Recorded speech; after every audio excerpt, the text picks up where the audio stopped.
শীতের আমেজ বাড়তেই জেলার বিভিন্ন এলাকায় শুরু হয়েছে পিকনিকের প্রস্তুতি।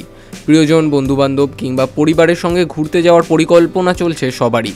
আর পিকনিক মানেই অনেকের প্রথম পছন্দ রায়গঞ্জের কুলিক ফরেস্ট, এশিয়ার অন্যতম বিখ্যাত ও সমৃদ্ধ পক্ষীনিবাস।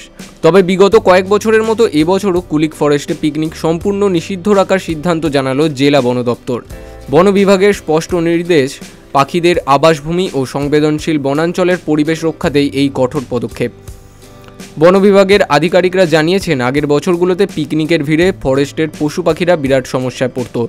মানুষের শব্দ, ভিড় এবং আচমকা নড়াচড়ায় পাখিদের স্বাভাবিক জীবন ব্যাহত হতো। সবচেয়ে বিপজ্জনক ছিল রান্নার আগুন ও অবাধে ছড়িয়ে থাকা প্লাস্টিক বোতল ও অন্যান্য আবর্জনা, যা বনাঞ্চলের জন্য গুরুতর ক্ষতির কারণ হয়ে দাঁড়াতো। এই পরিস্থিতি রুখতেই এবার আরও কঠোর নজরদারি। বনাঞ্চলে আগুন জ্বালিয়ে রান্না, মদ্যপান কিংবা যে কোনো ধরনের পিকনিক সম্পূর্ণভাবে নিষিদ্ধ। নিয়ম ভাঙলে কড়া ব্যবস্থা নেওয়া হবে বলেও জানিয়েছেন দপ্তরের আধিকারিকেরা। এবছরও অ্যাজ ইউজুয়াল আমাদের পিকনিক পার্টি তো আমরা অ্যালাউ করছি না।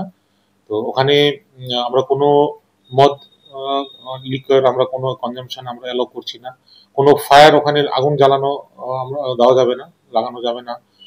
আর ওখানে কোনো ডিজে, মিউজিক, সাউন্ড বক্স এ ধরনের যেটা নয়েজ পলিউশন হয় আর সাউন্ড পলিউশন, আর যাতে মানে ওখানকার লোকাল ওয়াইল্ড লাইফ পাখি টাকি ওরা ডিস্টার্ব হয়, এরকম কোনো গান ওখানে ডিস্কো, ডিজে ওটা অ্যালাউ করা যাবে না।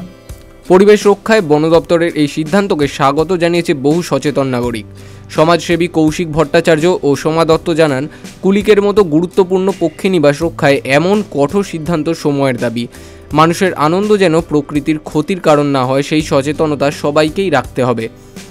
কুলিক পক্ষীনিবাসে পাখিদের নিরাপদ আবাস বজায় রাখতে বন বিভাগের উদ্যোগ যে অত্যন্ত প্রয়োজনীয় ও সময়োপযোগী, তাতে একমত সাধারণ মানুষও। পরিবেশ রক্ষায় এই পদক্ষেপকে তাই সর্বত্রই সাধুবাদ জানানো হচ্ছে। রায়গঞ্জ থেকে রামকৃষ্ণ দাসের রিপোর্ট, বিগ নিউজ বাংলা।